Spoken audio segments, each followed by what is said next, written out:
Saudara-saudara, mohon dukungannya untuk channel YouTube saya ini dengan mengklik subscribe tulisan merah di bawah video ini, klik lonceng notifikasi, di like dan dibagikan kepada yang lain agar banyak orang diberkati. Tuhan Yesus memberkati.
Yesus, Allah yang dahsyat, Allah yang luar biasa.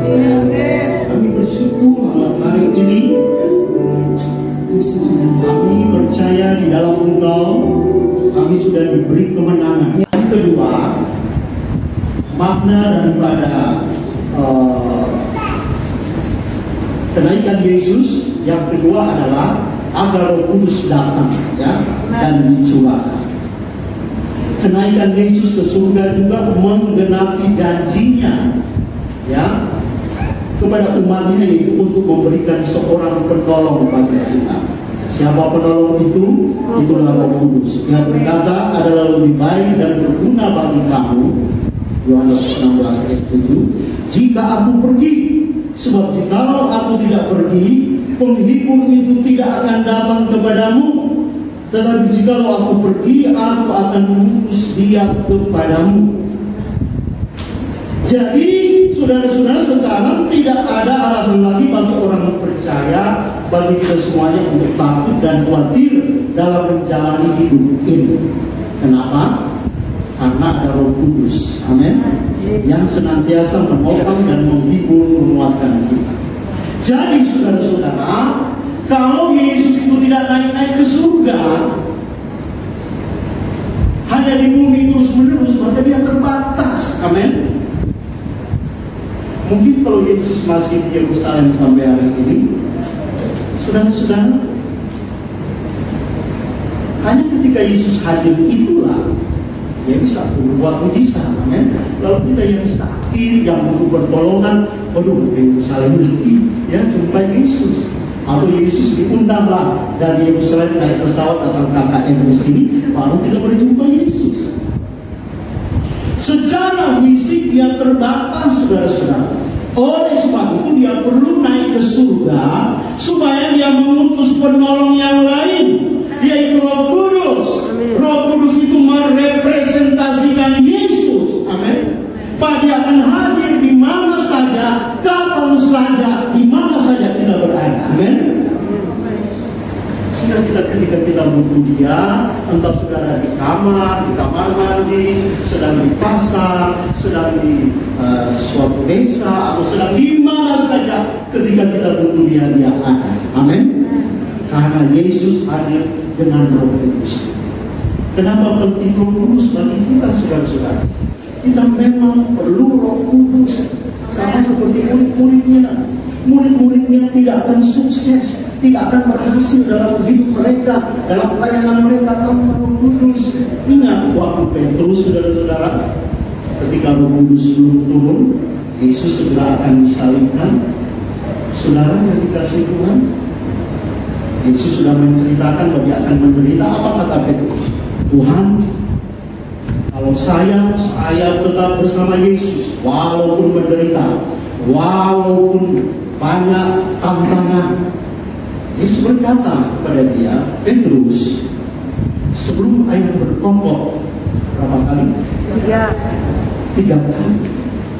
Sebelum ayam berkokok, engkau telah menyangkal aku tidak. Wah, Petrus yang bersemangat mau membela Yesus. Ketika kenyataan terjadi, Yesus di hadapan imam-imam besar, di hadapan Pilatus, hanya seorang perempuan yang datang kepada Yesus dan menunjuk-nunjuk, "Kau juga orang Galilea, kau juga pengikutnya." Saudara-saudara, apa yang menjadi jawaban Petrus? Petrus bilang, "Tidak, saya bukan pengikutnya." Bahkan mengutuk-ngutuk diri, "Aku tidak mengenal dia." Lalu ayam berkokok.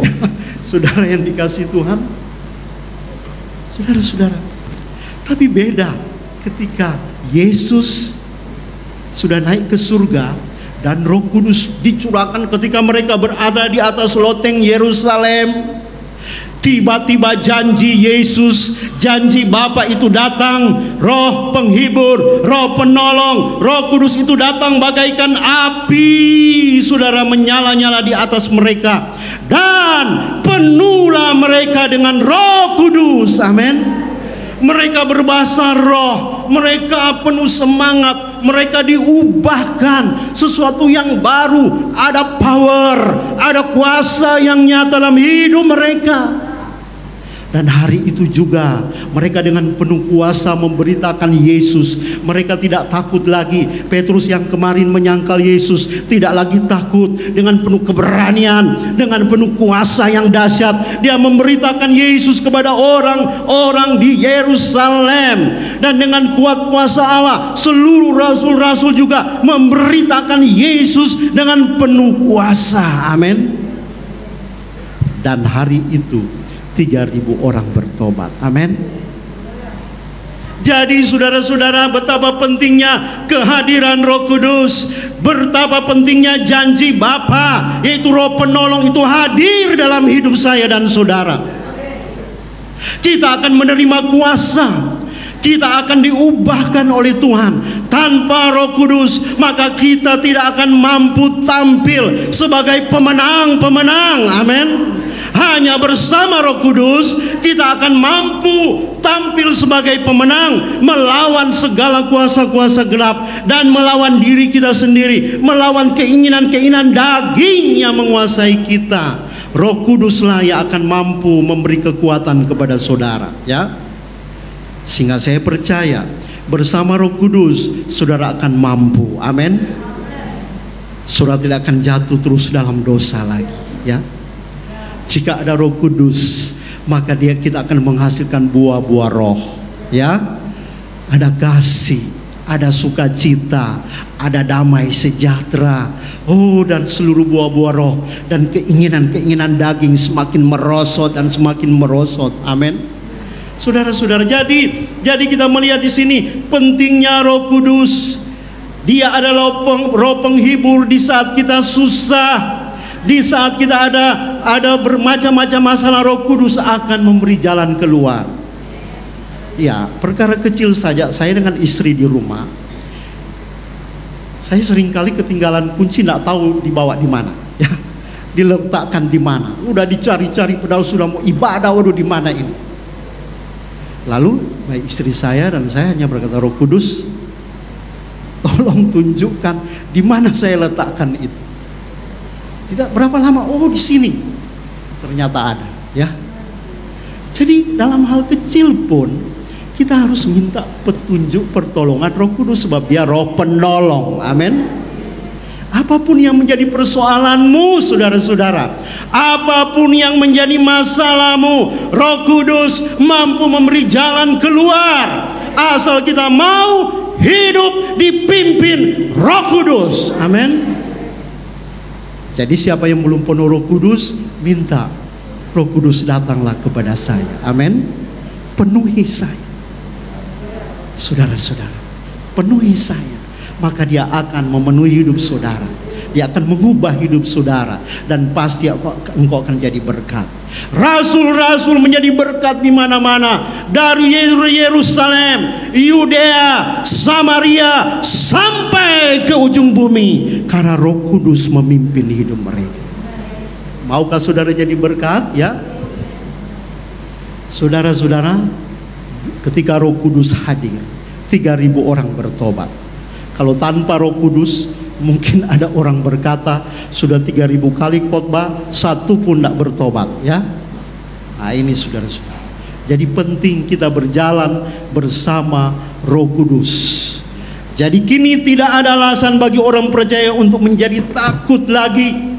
Kita tidak perlu takut lagi, tidak perlu khawatir lagi, saudara-saudara, dalam menjalani hidup ini.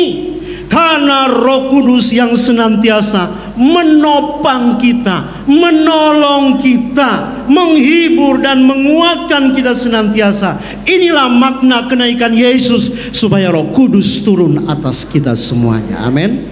Hari ini siapa yang belum penuh Roh Kudus perlu datang, Tuhan Yesus, penuhi saya dengan Roh Kudus-Mu. Amin. Saya percaya hidupmu akan berubah. Amin. Seperti Petrus berubah, demikian hidup saya dan saudara. Ya, Petrus yang penuh kekhawatiran, Petrus yang tidak mampu membela Yesus, tidak mampu mengakui kebenaran, tapi ketika penuh Roh Kudus, dia membela Yesus mati-matian. Bahkan sejarah Petrus, saudara-saudara, dia menginjil sampai ke Roma, kemana-mana.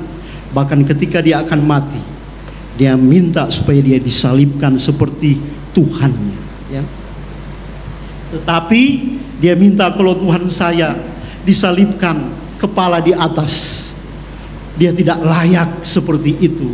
Dia minta tuh kepada tentara Romawi, biar kepala saya di bawah. Dan dalam sejarah, Petrus disalibkan kepala di bawah, dan dia mati sebagai syahid, saudara-saudara. Luar biasa. Kita akan mampu ketika Roh Kudus turun atas kita semuanya.